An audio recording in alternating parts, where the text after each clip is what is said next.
चलिए, आज ये हमारी तीसरी क्लास है। पढ़ते हैं, कोशिश करते हैं समझने की। तो हम लोग पढ़ लिए थे माकूसी आवाज़।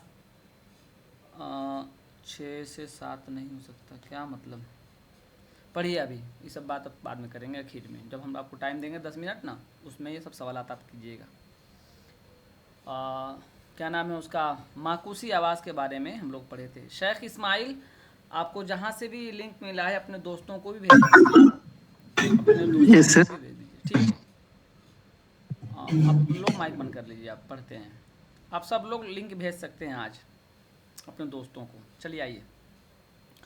तो हम लोग पढ़ रहे थे कल कि वैदिक संस्कृत जो है, इसमें आवाज़ें मुख्तलिफ़ किस्म की हैं। जैसे हाया और माकूसी आवाज़ की मिसाल पढ़े थे। मुसव्वता और मुसम्मता कल हम आपको समझा चुके थे। अब हम थोड़ा सा आगे बढ़ेंगे, कुछ तारीखी चीज़ों पर नज़र डालते हुए आगे बढ़ेंगे। बिल्कुल नहीं छोड़ेंगे, बिल्कुल तफसील में नहीं जाएंगे, तो बिल्कुल छोड़ेंगे भी नहीं। ऐसा नहीं होगा कि कहते हैं ना कि सिर्फ अपने फ़ायदे के लिए फ़ोन करते हैं, तो ऐसा नहीं होगा कि सिर्फ आप अपने चीज़ को ले लिए और उससे मुतालिक जो चीज़ें हैं उसको छोड़ देंगे। वो ऐसा नहीं करेंगे, ठीक है। तो आइए देखते हैं। करें क्लासिकी संस्कृत। वैदिक संस्कृत के बाद संस्कृत की दूसरी शक्ल क्लासिकी संस्कृत का इर्तिका अमल में आया। ये सवाल आता है यूजीसी में कि सबसे पहले कौन सी संस्कृत, क्लासिकी संस्कृत या वैदिक संस्कृत। मैं आपको यही समझा दूं, एक चीज़ ये उसूली है। दुनिया में जो भी काम मंजर आम पर आते हैं, जो भी नई चीज़ें पेश आती हैं, वह शुरू अयाम में पुख्तगी के हिसाब से, पुख्तगी के एतबार से बहुत उम्दा नहीं होती है कोई भी चीज़। उसके संवरने में, उसके सजने में वक्त लगते हैं। बात समझ गए आप लोग? तो जो शुरू अयाम की चीज़ें होती हैं उसको हम अदबी पैराए पर नहीं समझते हैं, वो अदब नहीं होता है। मिसाल के तौर पर बोली, तो किसी भी इलाके की जो बोली है वह शुरू अयाम में आप उसको अदब नहीं कह सकते हैं। अदब का मरहला बहुत बाद का है। अदब का मरहला बहुत बाद का है। बहुत बाद में जाकर कोई चीज़ अदबी शक्ल इख्तियार करती है।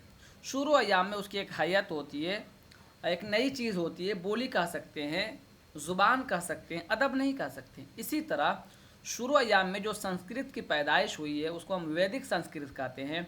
उस पर जब ज़माने गुज़रे और पढ़े लिखे लोगों के साथ जब वो ज़ुबान गुज़री, तब जाकर वह क्लासिकी संस्कृत हुई या क्लासिकी ज़ुबान हुई, ठीक है। इसको आपको याद रखना है। करें धीरेन्द्र वर्मा क्लासिकी संस्कृत के बारे में लिखते हैं, ये मसनूई या अदबी ज़ुबान थी। जाहिर सी बात है, अदब जो है फितरी नहीं होता है ना, उसको हम सजाते हैं, संवारते हैं, तब जाके अदब तैयार होता है। जैसे कहते हैं ना कि तैयार करना खुद को। किसी आप महफिल में जाते हैं, किसी पार्टी में जाते हैं, तो खुद को क्या करते हैं? खुद को संवारते हैं, खुद को सजाते हैं। तो क्या मसनूई ही तो है वो। पाउडर क्रीम लगाते हैं या जो है कि इत्र लगाते हैं, उसके ताल्लुक से जो चीज़ें हो सकती हैं जो खुद को, आपको भी अच्छा लगे और उस महफिल के लोग आपको बुरा ना समझें, अच्छा समझें, मुहज़्ज़ब समझें, तो मसनूई चीज़ों को लगाते हैं। यानी बनावटी चीज़ें होती हैं, उसी को कहते हैं मसनूई। तो अगर सवाल अगर ये आ जाए, कभी आपसे पूछ लिया जाए कि क्लासिकी संस्कृत के बारे में ये किस अदीब का कौल है कि ये एक मसनूई या अदबी ज़ुबान थी, तो धीरेन्द्र वर्मा। यहाँ आपको जहन में रखना है और एक एक नोट को कॉपी में जगह देनी है। इसको थोड़ा हम पतला कर लेते हैं, ये ज़्यादा मोटा आ रहा है।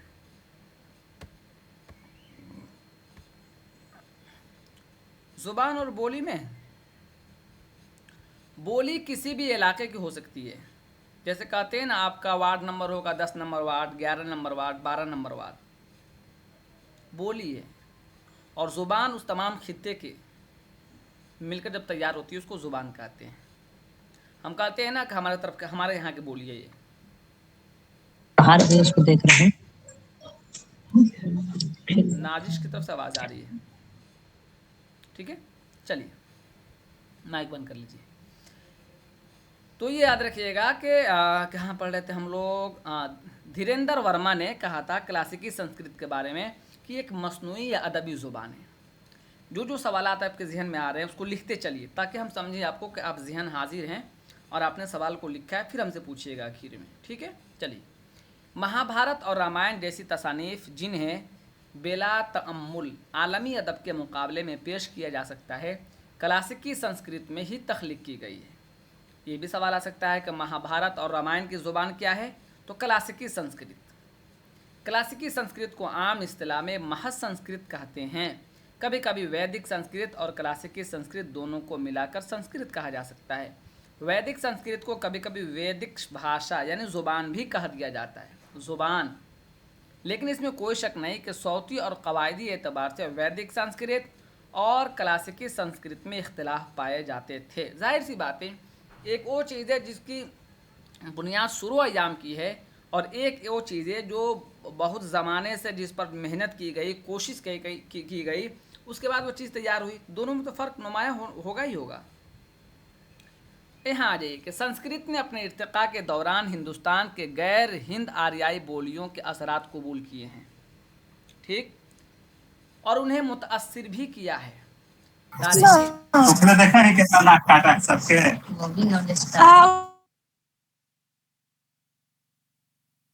नहीं, इससे हम ये समझेंगे कि आप जो है कि मतलब बहुत ज़िम्मेदारी के साथ ज्वाइन नहीं है।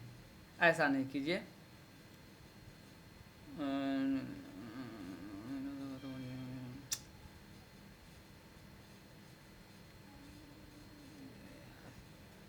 ऐसा नहीं कीजिए, ऐसा बिल्कुल नहीं कीजिए। डिस्टर्ब होता है ना, इंसान डिस्टर्ब हो जाता है बीच बीच में।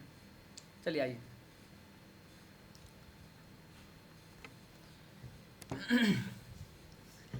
संस्कृत ने अपने इर्तिक़ा के दौरान हिंदुस्तान के गैर हिंद आर्याई बोलियों के असरात कबूल किए। ये बात हम आपको पहले दिन भी बताए थे और बताया था मैंने, और कल भी। जब हिंदुस्तान के पंजाब के इलाके में लोग आए, तो जाहिर सी बात है जहाँ ये लोग तशरीफ़ फरमा हुए, जहाँ इन्होंने अपना डेरा डाला, वहाँ भी तो कुछ लोग रहे होंगे, यहाँ की कुछ बोली रही होगी। तारीख़ी एतबार से उर्दू का लिसानियात रिश्ता माइक बंद कीजिए प्लीज़, अब रिमूव कर दूंगा, किसी की तरफ से आवाज़ आएगी तो 3-4 मरतबा हो गया। अब किसी की तरफ से आवाज़ आई, चाहे वो क्लास लिए हों चाहे नहीं लिए हों, बाहर को रिमूव कर दूंगा। रिमूव का मतलब दोबारा ज्वाइन नहीं कर सकते आज, लाख कोशिश करने के बावजूद। ये तो गलत ही है ना, गलत है क्या, ये तो जुर्म है। आपसे इतना नहीं हो रहा कि अपनी तरफ से माइक बंद कर लें। आप टाइम नहीं है तो मत ज्वाइन कीजिए। मुझे खुशामद नहीं करनी है, ये इल्म है, इसके साथ अपने आप को जब तक पूरा नहीं देंगे नहीं हो पाएगा। इल्म ऐसा का ऐसा मामला है कि इसके सामने किसी का तकब्बुर नहीं चलता है, चाहे बादशाह वक्त हो चाहे कोई भी हो। जब मैंने बता दिया कि आपको आखिर में टाइम दूंगा, तो आप अपने तरफ से माइक बिल्कुल नहीं खोलिए। 4-5 मरतबा हो गया, जिसके तरफ से आवाज़ आएगी मैं रिमूव कर दूंगा।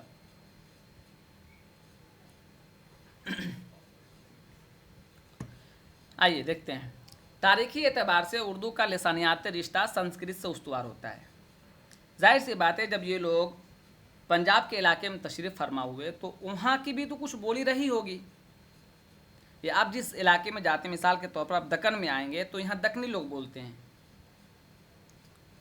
लेकिन ऐसा भी नहीं होता है कि बिल्कुल भी आप समझ नहीं पाएंगे। कुछ चीज़ें समझते हैं, कुछ चीज़ों के ताल्लुक़ से अपनी राय कायम करते हैं, कुछ अल्फाज से आप मुतासिर हो जाते हैं, और किसी को आप मुतासिर भी कर सकते हैं अपनी ज़ुबान से। तो वही मामला हुआ। उर्दू बिलखुसूस कदीम उर्दू में संस्कृत के बेशुमार अल्फाज पाए जाते हैं जिन्हें तत्सुम कहते हैं। उर्दू के सौती निज़ाम में भी आवाज़ संस्कृत नज़ाद आवाज़ें, जिन्हें हिंदी उल असल आवाज़ भी कहते हैं, अरबी और फ़ारसी आवाज़ों से बलिहाज तादाद ज़्यादा हैं, क्योंकि बुनियादी तौर पर उर्दू एक हिंद आर्याई ज़ुबान है। इसमें 2-3 सवालात ऐसे हैं जिसको आपको याद करनी पड़ेंगी। मिसाल के तौर पर कदीम उर्दू का ताल्लुक़ बराह रास्त या कदीम उर्दू पर किस ज़ुबान का असर सबसे ज़्यादा है? कदीम उर्दू पर, जदीद उर्दू नहीं, कदीम। बताइए। अभी यहाँ पढ़ा ना संस्कृत। क्या कहा, तारीखी एतबार से उर्दू का लिसानियाती रिश्ता संस्कृत से उस्तवार है। फिर आगे कह रहे हैं कि उर्दू बिलखुसूस कदीम उर्दू में संस्कृत के बेशुमार अल्फाज पाए जाते हैं। तो वह उर्दू के वह अल्फाज या वो जुमले जिसमें संस्कृत के बहुत ज़्यादा अल्फाज पाए जाते हैं उसको क्या कहते हैं, कमेंट कीजिए। यहाँ लिखा भी है। तद्भव एक है, एक क्या बोलते हैं इसको, कोई पढ़ के बताएगा, मेरी जुबान पर चढ़ ही नहीं रहा है। तत्सम। चलिए उसको लिख लीजिए, उसको लिख लीजिए, ठीक है। अब आगे देखिए, शुमाली हिंदुस्तान में मगरिब ता मशरिक पूरे 1000 साल तक संस्कृत ज़ुबान का चलन कायम रहा।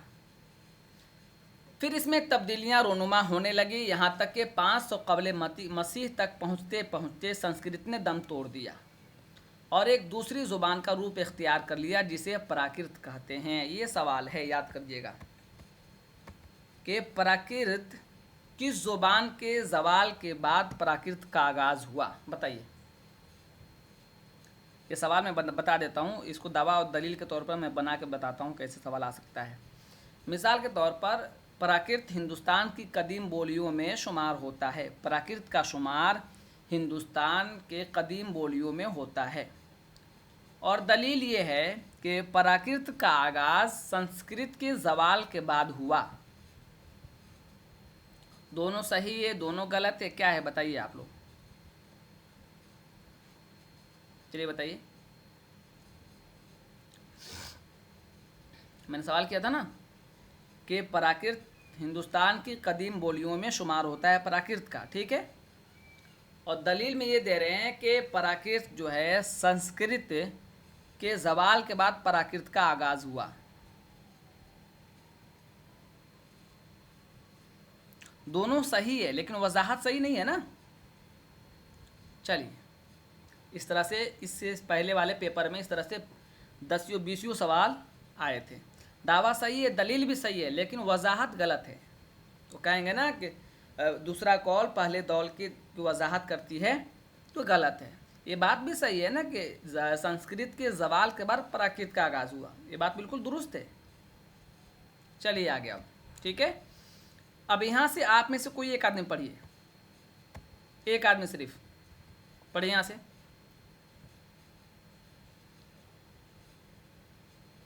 पढ़िए आप में, चलिए। संस्कृत इलाकाई बोलियां। आर्य लोग दाखिला हिंद के बाद जैसे जैसे शुमाल मगरिब से मशरिक की जानिब बढ़ते गए, संस्कृत जबान की मरकजियत खत्म होती गई और उसका एक मेयार पर कायम रहना मुश्किल हो गया। नीज मकामी बोलियों के साथ बाहम मेल जोल की वजह से उसकी 3 इलाकाई शक्लें कायम हो गई, जिन्हें उदैचिया, प्राचिया और मध्य देश कहते हैं। इन बोलियों का ताल्लुक अवामुन्नास से था क्योंकि संस्कृत अपने असली रूप में अदबी और मुरस्सा बन चुकी थी। रुक जाइए, अब एक सवाल यह है कि संस्कृत कितने हिस्सों में तकसीम हुई, ये आप लिख लीजिए। उदैचिया, प्राचिया और मध्यदेश 3 हिस्सों में तकसीम हो गई, ये आपको याद करना पड़ेगा। आगे पढ़िए, आगे पढ़िए। कौन पढ़ रही थी?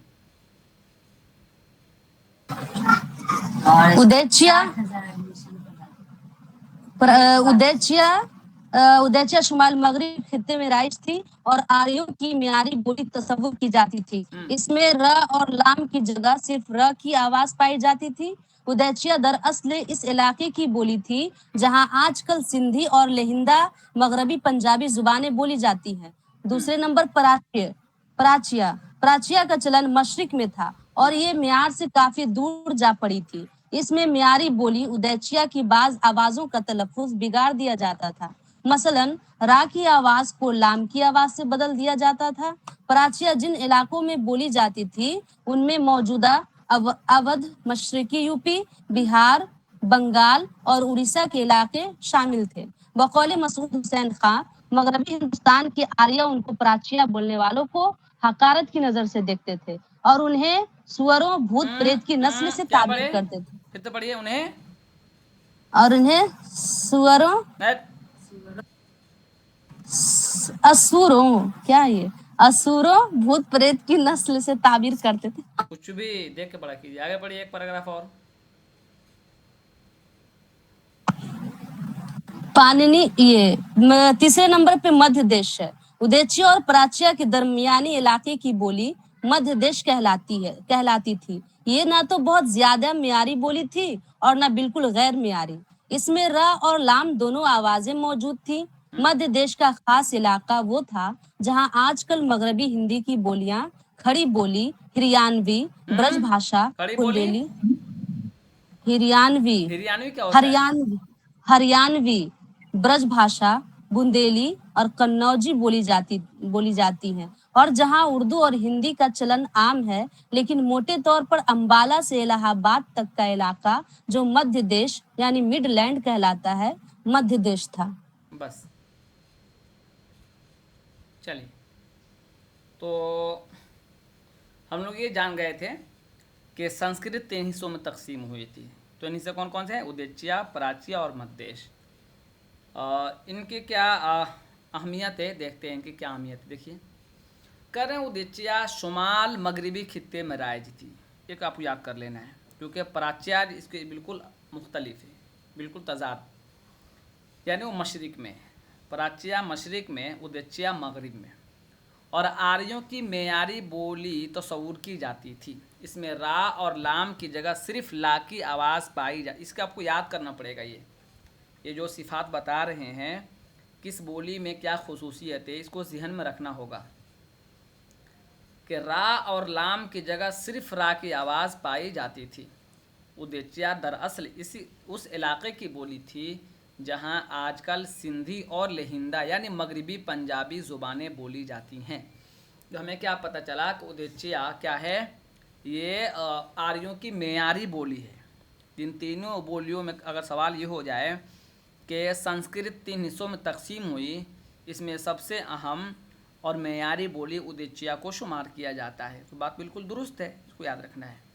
दूसरा सवाल ये आ जाए कि इनमें से किस बोली में या किस ख़ानदान में रा और लाम की जगह सिर्फ रा की आवाज़ पाई जाती है?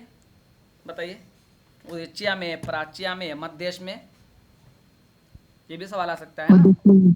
बोलना नहीं है, कमेंट करना है। बोलने का वक्त आखिर में आएगा। उदेचिया में, ठीक है।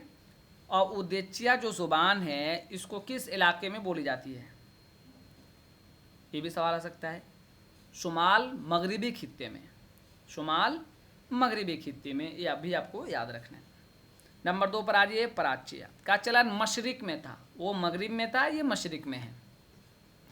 और ये मेयार से काफ़ी दूर जा पड़ी थी। उसको कहा कि मेयार से करीब थी वो बोली, यानी उदेचिया मेयार से करीब थी। और प्राच्या के बारे में कह रहे हैं कि ये मशरिक में है, और ये कह रहे मेयार से काफ़ी दूर है। तो दोनों एक दूसरे के तजाद, इसलिए दोनों को याद कर लीजिएगा।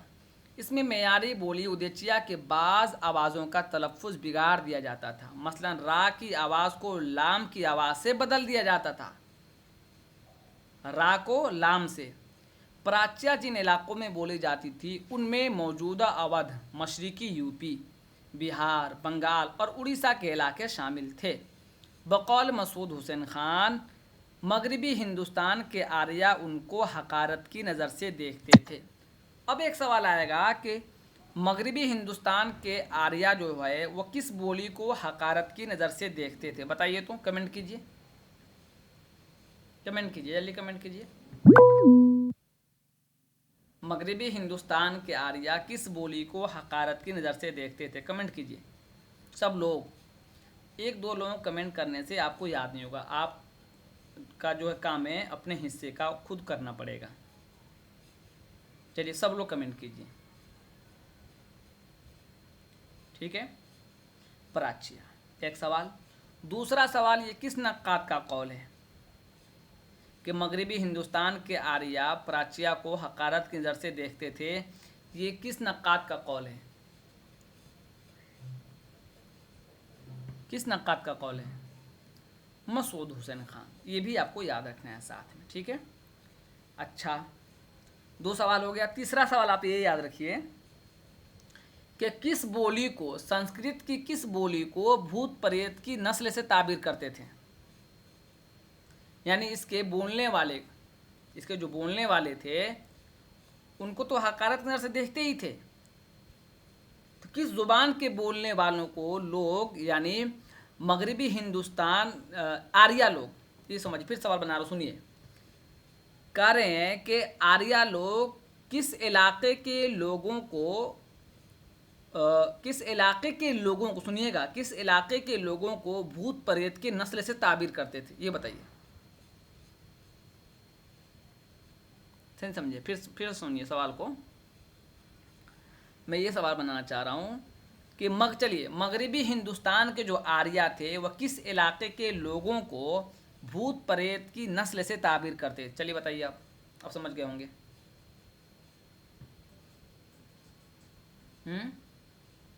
मशरिक में जो लोग थे उन लोगों को, मशरिक में, चूंकि मगरिब में जो लोग थे उनके बारे में ये कहा गया कि वह क्या बोलते थे, मेयारी बोली बोलते थे।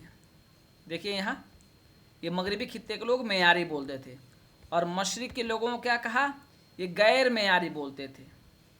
तो मगरिब के जो लोग थे वह मशरिकी लोगों को, मशरिकी आर्याओं को क्या कहते थे, या मशरिक में जो बसने वाले लोग थे उनको क्या कहते थे, उनको कहते थे ये भूत प्रेत की नस्ल से, और उनकी बोली को पराचिया कहा गया।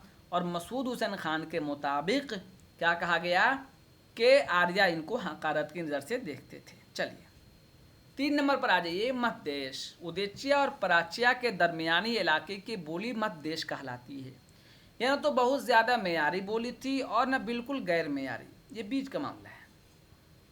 इसमें रा और लाम दोनों आवाज़ें मौजूद थी। पहले में क्या था, याद कर लीजिए, एक एक लफ्ज़ को इसलिए याद करा रहा हूँ ताकि आपको यही याद हो जाए, बोझ ना हो आप पर। पहले में कहा रा और लाम की जगह सिर्फ रा पाई जाती है। दूसरे में क्या कहा, मसलन रा की आवाज़ को लाम की आवाज़ में बदल दिया जाता है, ठीक है। तीसरे में कहा कि दोनों पाई जाती है, रा और लाम दोनों पाई जाती है मध्यदेश में। मध्यदेश का इलाका वह था जहाँ आजकल मगरिबी हिंदी की बोलियाँ, अब ये भी सवाल बहुत मरतबा, कम से कम 20 मरतबा से ज़्यादा पूछी गई हैं कि मगरिबी हिंदी की कितनी बोलियाँ हैं और उन बोलियों को किसने 2 हिस्सों में तकसीम किया, या इन मगरिबी हिंदी का नाम किसने दिया। ये 3-4 सवाल हमेशा बनते हैं, तो मैं बता देता हूँ यहीं आपको। ग्रैंडसन का नाम सुना आप लोगों ने? अच्छा, मगरिबी हिंदी बोली का नाम किसने दिया, चलिए बताइए, आप लोगों को मालूम होगा। ग्रैंडसन, ठीक। 2 हिस्सों में तकसीम किया है, और का लहजा और ऊ का लहजा। तो खड़ी बोली और हरियाणवी ये दोनों अ का लहजा रखती है।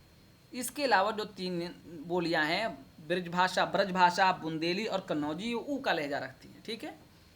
और मजमूई तौर पर मगरिबी हिंदी की 5 बोलियां हैं, ये आपको याद रखना है, अजबर कर लीजिए आज ही, ताकि बाद में आपको याद ना करना पड़े। और जहां उर्दू और हिंदी का चलन आम है, लेकिन मोटे तौर पर अम्बाला से इलाहाबाद तक का इलाका जो मध्यदेश कहलाता है, मध्यदेश था, ठीक है। ये तीनों संस्कृत की किस्में थीं जिसको आपको हमने समझाने की कोशिश की, आपने समझा, देखा। आगे आ जाइए। आप में से कोई दूसरा पढ़िए, जो पढ़ चुके हैं वो नहीं। चलिए पढ़िए। पाणिनि के बारे में कल आपने देखा कि पाणिनि का ताल्लुक किस जुबान से है। पढ़िए आगे, पढ़िए, पढ़ना जरूरी है।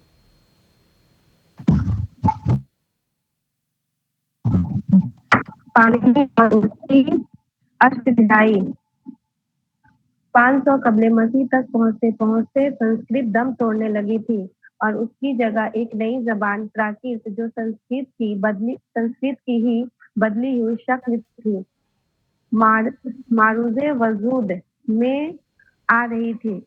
इस अहद के एक हसास आलिमे जबान पाणिनि ने लिसानी तब्दीली के इस अमल को महसूस कर लिया। अमल नहीं, अमल को, हर जगह उस तरह नहीं होता है, अमल को महसूस कर लिया। इसी को रोकने के लिए उसने अष्टध्यायी तख्लीक की और संस्कृत जबान को कवायद के असूलों में जकड़ बंद कर दिया। पाणिनि संस्कृत जबान का जैद आलिम और माहिरे सूफियात नीज़ कवायद गुजरा है। नेस कवायद दा गुजरा है, जिसकी शहर अफाक तसनीफ अष्टध्यायी उस जबान की एक निहायत ही जामा मुस्तंद और मुकम्मल कवायद है। ये संस्कृत जबान की बस इंतहाई कीजिए। हैरत। देखिए मैं पढ़ता हूँ, आप लोग सुनिए, फिर बताइएगा कि इनके पढ़ने में मेरे पढ़ने में क्या गलती हुई है। ये बड़ी अच्छी बात है कि आपको मैं देख रहा हूँ 1-2 दिन से कि आप हिम्मत करके पढ़ना शुरू करती हैं, यही बहुत बड़ी चीज़ है। इस अहद के एक हसास आलिम ज़ुबान पानीनी ने लिसानी तब्दीली के इस अमल को महसूस कर लिया। इसी को रोकने के लिए उसने अष्ट अध्यायी तख्लीकी और संस्कृत ज़ुबान को कवायद के उसूलों में जकड़बंद कर दिया। पानीनी संस्कृत ज़ुबान का जय्यद आलिम और माहिर सौतियात नीस कवायदा गुजरा है, जिसकी शोहर आफाक तसनीफ़ अष्ट अध्याय इस ज़ुबान की एक नहायत जामे मुस्तनद और मुकम्मल कवायद है। इस तरह पढ़ना है, हमें सीखना है, ठीक है, और इससे बेहतर पढ़ने की कोशिश करनी है। ये संस्कृत ज़ुबान की इंतहाई हैरत अंगेज़ लसानियाती तौज़ीह भी है, जिससे कदीम हिंदुस्तान में तौज़ीही लसानियात के इर्तिक़ा का पता चलता है और जिसका लोहा मगरबी दुनिया ने भी माना है। मुमताज़ अमरीकी माहिर लसानियात लेनार्ड ब्लूमफील्ड ने तो यहाँ तक कह दिया कि ये किताब ज़हन इंसानी का एक अजीम कारनामा है। ब्लूमफील्ड ने इस अम्र का भी एतराफ़ किया है कि कदीम हिंदुस्तान में फ़िक्र व आगही की वो शमा रोशन हुई जिसने ज़ुबान के बारे में यूरोप के ख़यालात में एक इनकलाब पैदा कर दिया। इसमें कोई शक नहीं कि अष्टाध्यायी की शक्ल में यूरोप के सामने पहली बार किसी ज़ुबान की सबसे जामे, दुरुस्त और मुकम्मल तौज़ीह पेश हुई थी, जो नज़रिए पर नहीं बल्कि मुशाहदे पर मबनी थी। चलिए बताइए किस किताब के बारे में ये बात हो रही है, कमेंट कीजिए। ये जो तारीफ़ की गई है, इसके कारनामे बयान किए गए, किस किताब के बारे में? एक सवाल। दूसरा सवाल, उस किताब के मुसन्निफ़ का नाम क्या है? तीसरा सवाल, उस किताब का ताल्लुक़ किस ज़ुबान से है, किस ज़ुबान के कवायद से है? चलिए बताइए, सब लोग बताइए। 40 लोग जुड़े हुए हैं तो सब लोग बताइए ना, 4-5 लोग सिर्फ बता रहे हैं, कैसे काम चलेगा? 3 सवाल मैंने आपसे किए हैं। एक, किस किताब के ताल्लुक़ से बात हो रही है, दूसरा इसके मुसन्निफ़ कौन है, और तीसरा बताइए कि ये किताब की ज़ुबान के कवायद पर मुश्तमिल है। ये 3 बताइए, फिर मैं बता रहा हूँ। यही तो सवालात हैं, किताब पढ़ने का फ़ायदा यही तो है। किस किताब के ताल्लुक़ से या किस ज़ुबान के ताल्लुक़ से ये किताब लिखी गई है, बताइए? संस्कृत, ठीक है। अब इसके ताल्लुक़ से ये सवाल कभी आ जाए, ये आपको जहन में रखना है, आपको कभी इस पर काम करना है, कोई मजमून लिखना है कि वो चीज़ें जो आपको आगे बढ़ाएगी। कभी सवाल आ जाए कि किस नक़ाद ने ये बात कही है कि ज़हन इंसानी का एक अजीम कारनामा है, किस किताब के बारे में ये बात कही गई है? तो अष्ट अध्याय के बारे में कही गई है। किसने कही है? तो लेनार्ड ब्लूमफील्ड ने कही है। ये सब चीज़ें याद रखनी है, यही फ़ायदा होता है किताब पढ़ने से, एक एक चीज़ पर नज़र रखनी है, ठीक है। आगे आइए, तो ये 5 सवाल मैंने आपको बता दिए। नंबर 1, अष्ट अध्याय के मुसन्निफ़ कौन है? पानीनी। दूसरा, इसका ताल्लुक़ किस ज़ुबान से है, किस ज़ुबान के कवायद से है, बताइए? संस्कृत। तीसरा क्या पूछा था आपसे? एक और पूछा था आपसे अभी ना, 3 सवाल आपसे पूछे थे। इसका मुसन्निफ कौन है? मुसन्निफ़ कौन है? पानीनी। चौथा, ये बताइए किस किताब के बारे में ये कहा गया है कि ज़हन इंसानी का एक अजीम कारनामा है, यही जवाब होगा अष्टाध्याय। 5वां ये हो जाएगा कि किस मुमताज़ माहिरीन ने ये बात कही थी कि अष्टाध्याय क्या ज़हन इंसानी का एक अजीम कारनामा है? लेनार्ड ब्लूमफील्ड ने। आपके पास बहुत टाइम है, 6 महीना टाइम है। आप अगर ऊपर से पढ़ के जाएंगे तो बाद में पछताएंगे। अभी आपके पास टाइम है, एक एक लफ्ज़ पर गौर करते हुए आगे चलिए। चलिए, आप में से कोई एक आदमी पढ़िए यहाँ से फिर से। आपको पढ़ना भी है, समझना भी है, दोनों काम करना है। सिर्फ ये नहीं कि मैं बोलूँगा आप सुनेंगे, ऐसा नहीं, आपको सीखना भी है हमारे साथ। चलिए पढ़िए।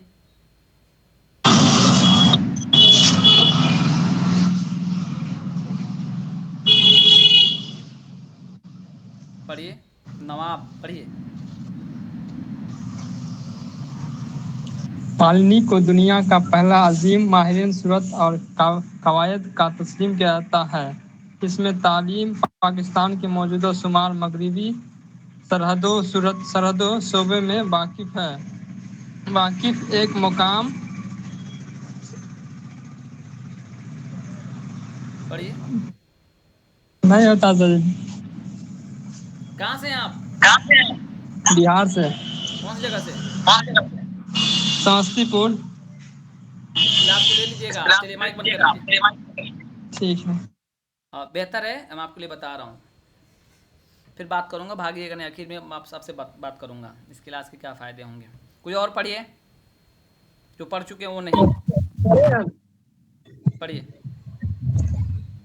पाणिनि को दुनिया का पहला अजीम माहिर लसानियात और कवायद तस्लीम किया गया है। इसका ताल्लुक पाकिस्तान के मौजूदा शुमाल मगरबी सरहदी शोबे में वाक़ एक मुकाम मसलन शीन क्या लाम है, शीन लाम अलिफ है। पढ़िए। शलातुरा से मसलन पढ़िए। शलातुरा से था। हम्म। उसका जमाना लगभग 500 कब्ल मसीह का है। आज से तकरीबन 2500 कब्ल पाणिनि ने अष्टाध्यायी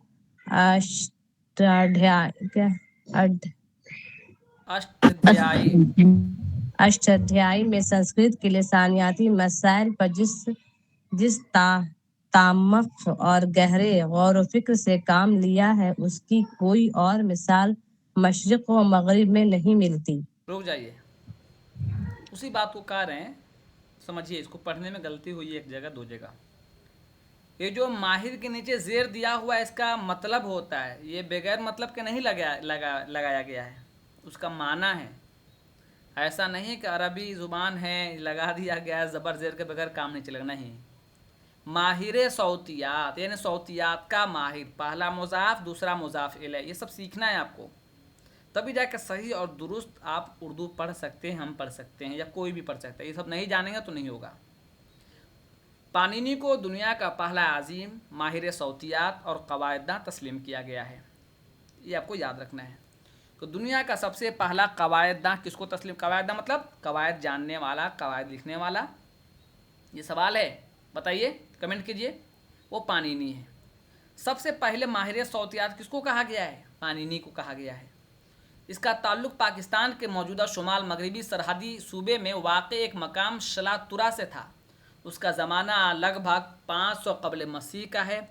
आज से तकरीबन 2500 कब्ल पाणिनि ने अष्टाध्यायी में संस्कृत के लिसानियाती मसाइल पर जिस तअम्मुक कहते हैं गहराई के साथ किसी चीज़ के ताल्लुक से गौर व फिक्र करना। एक मिसाल दूंगा तो आपको मज़ा भी आएगा, हंसी भी आएगी। जब किसी की शादी होती है तो क्या कहते हैं, कुंडली मिलाते हैं, 36 के 36 कुंडली मिलनी चाहिए। उसी को कहते हैं गहराई के साथ किसी के बारे में जानने की कोशिश करना। ये लफ्ज़ की मिसाल क्यों दिया? ताकि आपको हंसी भी आ जाए, आपको याद भी हो जाएगा तअम्मुक का माना ये है, और कभी भूले नहीं आप, समझ गए। दूसरी मिसाल दूंगा किताब से, तो कल को फिर भूल जाएंगे आप। तो तअम्मुक के मतलब यही होता है गहराई के साथ किसी भी चीज़ को परखना, जांचना। जिस तअम्मुक और गहरे गौर व फिक्र से काम लिया है, उसकी कोई और मिसाल मशरिक़ व मगरिब में नहीं मिलती। तो इस पैराग्राफ में आपको दो चीज़ याद रखनी है। नंबर एक, दुनिया का पहला माहिर सौतियात किसको कहा गया है? कमेंट कीजिए, जल्दी कमेंट कीजिए, आगे भी पढ़ना है ना, थोड़ा ज़्यादा पढ़ना है। पहला माहिर सौतियात किसको कहा गया है? कमेंट करना है, पाणिनि को। दूसरा, सबसे पहले कवायद दां किसको तस्लीम किया गया? दुनिया में सबसे पहले कवायद लिखने वाले किस शख्सियत को तस्लीम किया गया? किसको कहा गया सबसे पहले कवायद इसने लिखा था? पाणिनि को। चलिए, ये पाणिनि की किताब के ताल्लुक से जानकारी है। इसको मैं नहीं चाहूँगा कि छोड़ दूँ, और ये भी नहीं चाहूँगा कि आपको बहुत समझाऊँ इसमें, लेकिन मैं चाहूँगा कि आप में से कोई एक आदमी इसकी क़िरत कर ले, कोई एक आदमी आप में से क़िरत कर ले। चलिए पढ़िए, क्योंकि सिखाना भी है आपको पढ़ना। चलिए पढ़िए। जी सर। अष्टाध्याय संस्कृत जुबान की मंजूम कवायद है, जो 8 अबवाब पर मुश्तमिल है, इसीलिए इसका ये नाम पड़ा। इसमें तकरीबन 4000 सूत्र, शेरी सूत्र, सतूर पाए जाते हैं। इन सूत्रों की मदद से पाणिनि ने संस्कृत जुबान की नहायत जामे और मुकम्मल तौजी बयान की है। इसके अहद तक इस जुबान का नाम संस्कृत नहीं पड़ा था। अच्छा, इतनी भी पाणिनि ने जल्दी अपनी नहीं है जीनत, इतनी भी जल्दी नहीं है कि हम लाइन छोड़ देंगे, टाइम है हमारे पास। तौजी बयान की है और उसकी साख्त का इंतहाई बारीक बीनी से तज्जिया पेश किया है। यह बात काबिल जिक्र है कि पाणिनि के अहद तक इस जुबान का नाम संस्कृत नहीं पड़ा था। पाणिनि ने अपनी जुबान को भाषा कहा। चलिए, लफ्ज संस्कृत जिसके माना शिस्ता शिस्ता होता है, बड़ी मारूंगा, शुस्ता व शाइस्ता, शुस्ता व शाइस्ता और नफीस रिफाइंड के हैं। इसमें खास के तौर पर जुबान के माने में बहुत बाद में इस्तेमाल हुआ। चलिए रुक जाइए अब और कोशिश कीजिए जीनत। ठीक है, अच्छी बात। एक सवाल आया था और पहले भी आया हुआ है, भाषा और भाखा। उसमें आया था भाखा सबसे पहले कितने इस्तेमाल किया है, और आज कॉपी में नोट कर लीजिए। हो सकता है कभी ये सवाल आ जाए कि सबसे पहले अपनी ज़ुबान को किसने भाषा कहा था। पाणिनि ने कहा था, याद रखिएगा। ये अभी आप जो लोग ज्वाइन नहीं है, आपके दोस्त में जो लोग, मैं आपको गारंटी दे रहा हूँ, इस क्लास में भी जो नहीं सुन रहा है, आप उनसे ये सवाल कीजिएगा सबसे पहले दुनिया में अपनी ज़ुबान को भाषा किसने कहा था, नहीं बता पाएंगे। आप देख लीजिए 5 से पूछ कर, कम से कम 5 में से 4 ऐसे होंगे गारंटी के साथ जो नहीं बता पाएंगे, क्योंकि ये चीज़ आपको गाइड में नहीं है। जिस गाइड से आप फ़ायदा उठाते हो, गाइड मेरे पास पहले से मौजूद है, तो कम से कम उससे आपको अलग कुछ तैयारी होनी चाहिए, कुछ अलग नोट बनना चाहिए। इसीलिए लिखने का फ़ायदा ये होता है। आप लोग कह रहते हैं लिखने, हर चीज़ नहीं सब लिखिए। जब लिखेंगे ना तब फिर गाइड पढ़ेंगे, फिर अपनी गाइड पढ़ेंगे, यानी अपने बनाए हुए हाथ से, तब जाके मुकम्मल फ़ायदा होगा आपको। और एक और ज़हन में रखिए, अपनी ज़ुबान को भाका, ये भा और का फैलवर का किसने कहा था, ये भी सवाल है। अब मत पूछिएगा सर अभी बता दीजिए, अभी नहीं बताऊँगा।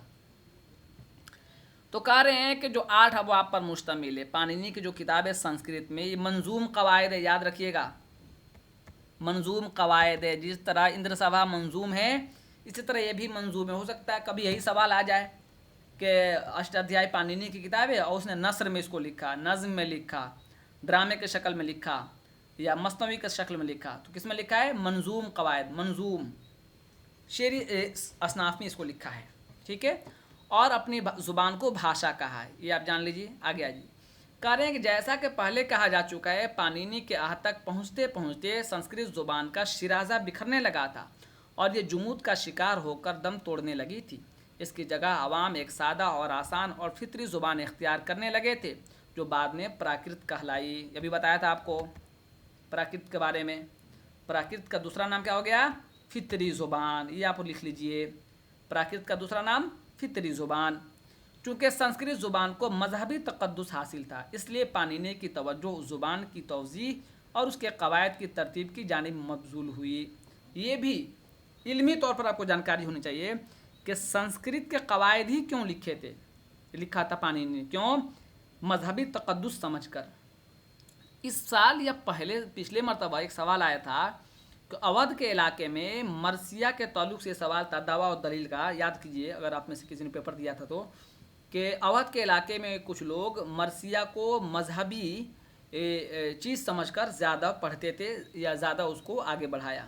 ये सवाल आया था, देखिएगा 2025 के पेपर में, यूजीसी में पेपर जब उठाइएगा तो इसमें दावा और दलील के साथ आया था। इसी तरह देखिए, ये कभी अगर सवाल आ जाए कि पाणिनि ने कवायद तरतीब दिया है संस्कृत की, क्यों दिया था, कह रहे हैं कि चूँकि संस्कृत को मजहबी तक़द्दुस हासिल था, इसलिए पाणिनि की तवज्जो इस ज़ुबान की तौज़ीह और उसके इलाके की तरतीब की जानिब मबज़ूल हुई, मजहबी तक़द्दुस की वजह से।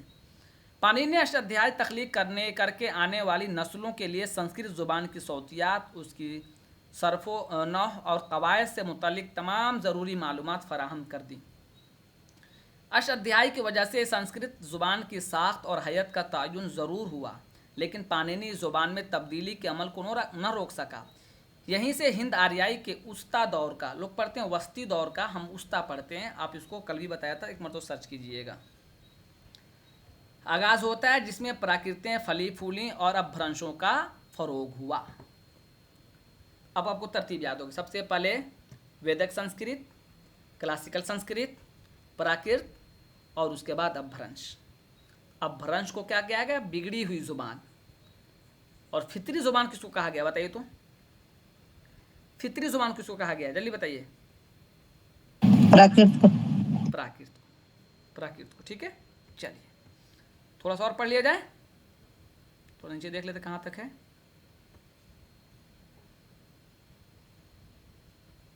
अच्छा, थोड़ा सा और पढ़ लिया जाए। जी सर। इतना समझने में कोई दिक्कत तो नहीं है किसी को? चलिए थोड़ा सा पढ़ा देते हैं। किसी को कोई दिक्कत तो नहीं आ रही इतने समझने में? एक एक लफ्ज वाजे हो रहा है। चलिए आइए।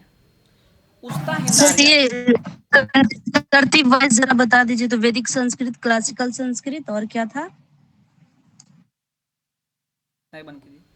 देखिए हम आपको जो पढ़ा रहे हैं ना, आप इसको बहुत ज़्यादा बोझ लेकर नहीं जाना है। बोझ लेकर जाएंगे तो दिक्कत होगी।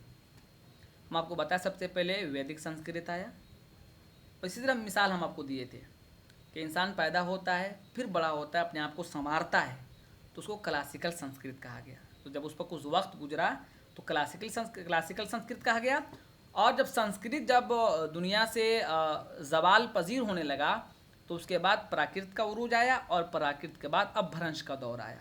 ठीक है, अब एक पैराग्राफ और पढ़ा देते हैं, फिर आपसे हम सवाल लेंगे। चलिए, उस्ता हिंदारियाई, हम उस्ता पढ़ते हैं इसको, हमारे पास इसकी दलील है। आप अगर वस्ती पढ़ते हैं तो देख लीजिएगा, खोज लीजिएगा। चलिए, प्राकृतों का ज़ुहूर। हिंद आर्याई के इर्तिका का दूसरा दौर हिंद आर्याई दौर उस्ता हिंद आर्याई कहलाता है। ये दौर 500 कबले मसीह ता 1000 सन्ने ईस्वी कायम रहता है। इस दौर में प्राकृतें फलती फूलती और परवान चढ़ती हैं। संस्कृत के ज़वाल के बाद 500 कबले मसीह से प्राकृतों का ज़ुहूर होता है। प्राकृत दर हकीकत एक ऐसी ज़ुबान थी जो संस्कृत ज़ुबान में तब्दीली के नतीजे में फितरी तौर पर ज़हूर हुई। ये याद रखिएगा, ये लाइन। संस्कृत ज़ुबान में तब्दीली के बाद कौन सी ज़ुबान मंजर आम पे आई, ये सवाल आ सकता है, तो प्राकृत आई। ये एक सहल और सादा ज़ुबान थी, इसलिए आवाम में इससे बेहद मकबूलियत हासिल हुई और ये बहुत जल्द आम बोलचाल की ज़ुबान बन गई। जबकि संस्कृत खवास और तबक़ा अशराफ की ज़ुबान बन चुकी थी। तबक़ा अशराफ मैं आपको बताऊंगा, तबक़ा अशराफ से मुराद क्या है। आज भी, आज तो नहीं हो गया है, आज तो बड़ा करम है कि अब हर आदमी हर चीज़ खा सकता है, हर जगह जा सकता है। फिर भी कुछ तबक़ा में अब भी ऐसा है कि वो अपने घर पे आपको नहीं आने दे सकते हैं, आप उनके दरवाजे पर चप्पल नहीं खोल सकते हैं, जो कि निहायत गलत है, शर्मनाक बात है। मैं नहीं मानता सब चीज़ को, मानना भी नहीं चाहिए। इंसान के उसमें क्या अफजलियत है, जो इंसान किसी घर में पैदा हो जाए, पैदा होना अफजलियत की बात है। कमाल की बात तो हम उस वक्त माने जब आप अपनी मेहनत से किसी चीज़ को हासिल करें। कोई किसी घर में पैदा हो गया, इसकी वजह से उसको हकारत नज़र से देखना, उसको अपने घर से ढकेल देना, यहाँ तक कि अपने जो बर्तन तक, हाथ बर्तन मतलब वो चीज़ जैसे चापा कल है, पानी पीने की चीज़ें, वहाँ से किसी को धकेल देना, किसी की जान ले लेना, ये सब दुरुस्त नहीं है। ये सब मतलब इंतहाई क्या कहते हैं तो बहुत गलत और घटिया हरकत है। तो तबक़ा अशराफ की ज़ुबान हो चुकी थी, यानी वो हो गया था कि ये ज़ुबान सिर्फ बड़े लोग बोलेंगे, छोटे लोग नहीं बोल सकते, कमतर ज़ात में पैदा होने वाले लोग नहीं बोल सकते। ये तबक़ा अशराफ का मतलब यही समझ लीजिए। नाविल में भी कहीं कहीं पढ़ते होंगे आप तबक़ा अशराफ। जब नाविल पढ़ेंगे आप, समाजियाती तौर पर जो नाविल लिखे गए हैं उसमें तबक़ा अशराफ का जिक्र बार बार आता है। वही तबक़ा अशराफ है जो लोग अपने आप को ब्राह्मण कहते हैं, जो हमारे यहाँ मुसलमानों में सैयद, लेकिन हमारे यहाँ तो गुनाह है ना किसी को हकीर समझना, किसी को छोटा समझना, हमारे यहाँ गुनाह है, इसको तो गुनाह तस्वुर किया जाता है। जबकि बिलमुखालिफ हमारे वतनी जो दोस्त भाई लोग हैं उनके यहाँ पता नहीं क्या मरहला है। किताबों में तो इसका जिक्र बिल्कुल नहीं है, लेकिन वो अपने तौर पर बना रखा है कि हम जो हैं हम इस्तियारे के तौर पर किया जाए को अपने आप को खुदा तस्वुर कराना चाहते हैं कि बाकी जो हमसे छोटे जो लोग हैं हमारी खिदमत के लिए पैदा किए गए हैं। ये समझिए, ये खुदाई सूरत इख्तियार करना है, खुदाई चीज़ को कभी बर्दाश्त नहीं करता है, ये गलत है। चलिए आगे आइए। तो संस्कृत तबक़ा अशराफ की ज़ुबान बन चुकी थी। संस्कृत को मजहबी तक़द्दुस भी हासिल हो गया था और यह आम लोगों से ज़्यादा पंडितों, देखिए आ गया, पुरोहितों की तसर्रुफ़ में आ चुकी थी। पंडित और पुरोहित मतलब वो लोग जो पूजा पाठ करते हैं, जिसको हमारे यहाँ तो वो नहीं है। हमारे यहाँ मसला ये है, हम ये नहीं दिखाना चाह रहे हैं, हम एक मजहबी और जो इंसाफ मजहबी कर रहे हैं, जो समाजी इंसाफ उस पर बात कर रहे हैं। हम किसी मजहब को गलत सही नहीं कर रहे हैं, इसको आप ध्यान रखना है, इसको आपको ध्यान रख के चीज़ को सुनना है। सवाल करने से पहले मैं अभी बता दे रहा हूँ, तो आप कहेंगे आखिर में सर आप गलत दिखा रहे। गलत नहीं दिखा रहे हैं। हमारे यहाँ एक उसूल है कि जो पढ़ा लिखा है उसको इमाम बनाया जाएगा और मस्जिद में सबसे ज़्यादा मुस्तहिक है। दूसरा ये भी है कि जो पहले आएगा वो पहले बैठेगा। ऐसा नहीं है कि जो पंडित जी हैं बाद में आएंगे उनको पहले जगह मिल जाएगी, ऐसा बिल्कुल दुरुस्त नहीं है। हमारे यहाँ गुनाह है वो, ये आप सब लोग जानते होंगे, पूरी दुनिया जानती है, हर मज़हब के लोग जानते हैं कि हमारे यहाँ ईदगाह में या मस्जिद में जो पहले आएगा वो पहले बैठेगा, जो बाद में आएगा बाद में बैठेगा। ऐसा नहीं है कि कोई मुसल्ला पर चढ़ गया तो उसको हटाकर कोई बड़ा से बड़ा आलिम आएगा तो उसको हटा दिया जाएगा, नहीं आप मुसल्ला से पीछे हटिए, पीछे वाला आगे बढ़ेगा। ये दुरुस्त नहीं है हमारे यहाँ। वक्त पर अगर आए तो आपको जगह मिलेगी, वक्त पर नहीं आप पीछे जाइए। तो क्या कह रहे हैं कि संस्कृत के साथ क्या हुआ था, पंडितों और परोहतों के तसरुफ में आ चुकी थी। इलावा आदमी समाज के आला तबके की इस पर इजारादारी भी कायम हो चुकी थी और समाज के दबे कुचले और निचले तबके के लोगों के लिए ये ममनू करार दी गई थी। ये कैसी जुबान है भाई, ये कैसी इंसानियत है। एक बोली के बारे में भी नीचे तबके के जो उसको इंसान ने अपने हिसाब से निचला तबका कह दिया है। और मैं अभी एक किस्सा आपको सुनाऊंगा बहुत अहम, और बताता हूँ कि इस एक लफ्ज़ का क्या असर होता है किसी जहन पर, जो मैंने खुद मेरा मुशाहदा है। इस बात का अंदाज़ा हमें इस दौर के संस्कृत ड्रामों से होता है जिनमें आला तबके और ऊंची ज़ात से ताल्लुक़ रखने वाले किरदार संस्कृत में कलाम करते हैं और नीची ज़ात के किरदार प्राकृत बोलते हैं। देखिए तो बिल्कुल दो चार की तरफ वाज़े है। मैं अपने भांजे के दाखिले के लिए गया था, ये कहाँ है, ये एक इदारा है ना जो पूरे हिंदुस्तान में चल रहा है, जिसमें हाफिज़ कुरान बच्चों को डॉक्टर इंजीनियर पढ़ाते हैं। क्या है ये, हैदराबाद के, हमारे बिहार के लोग हैदराबाद बोलते हैं, लेकिन हैदराबाद में नहीं हो, वो कहाँ है, यहाँ से दूर है, शाहीन। शाहीन, ठीक, शाहीन। तो वहाँ हम गए थे अपने इलाके में, बिहार में। तो उन्होंने कहा था कि लफ्ज़ का इतना गहरा असर है कि अगर किसी को ये कह दिया जाए कि तुम गरीब घर में पैदा हुए, तो वो उस बच्चे के जहन से ये बात निकल ही नहीं पाती, ये लफ्ज़ नहीं निकल पाता है कि मैं गरीब हूँ तो मुझे खेत में काम करना है, मुझे होटल में काम करना है, मुझे किसी की मजदूरी करनी है। लेकिन जिस बच्चे के जहन में आ जाए नहीं मुझे IAS बनना है, मुझे प्रोफेसर बनना है, मुझे आला बनना है और मनसब को संभालना है, हुकूमत के साथ मुझे काम करना है, उसके जहन में शुरू से ये बात तैयार हो जाती है, वो शुरू से अपने जहन को तैयार कर लेता है। तो लफ्ज़ कितना असर पड़ता है, तो आप देख लीजिए आपके सामने है कि इस कदर उसको आगे पीछे किया गया है। यहाँ तक कि किरदार को भी इसी तरह से दिखाया गया है, जो आला किरदार है उसको उसी हिसाब से पेश किया गया है, जो अदना किरदार है उसके साथ जो कलाम कराया गया है उससे कम दर्जे की बोली में कराया गया है। तो आज के लिए इतना काफ़ी है, चूँकि 7:49 हो गए, 10 मिनट आपका है, मैं वो नहीं ले सकता, वो आपका टाइम है। अब बताइए किसी को सवाल कुछ है तो पूछ लीजिए। चलिए आप में से बोल सकते हैं किसी का कोई सवाल है, 10 मिनट आपका सवाल है। सर कंप्लीट नहीं किए, कंप्लीट इसलिए नहीं किए, कंप्लीट इसलिए नहीं, कंप्लीट क्या करेंगे, आगे कल पढ़ाएंगे ना इसको। 10 मिनट आपका है, ये तमीद हो गई ना, कल यहाँ से शुरू करेंगे, लंबा है ना ये। कंप्लीट के चक्कर में आपका 10 मिनट खराब हो जाएगा ना। आप लोग 40 लोग ज्वाइन हैं, वो बताया उन्होंने, एक लफ्ज़ बताया ना, उसी लफ्ज़ पर एक लफ्ज़ पर बताया उन्होंने कि इसका असर इतना पड़ता है, यही बताया था, उनका तजर्बा है ना। हमारा जहन में अगर ये थोप दिया गया है कि हम इससे आगे नहीं बढ़ सकते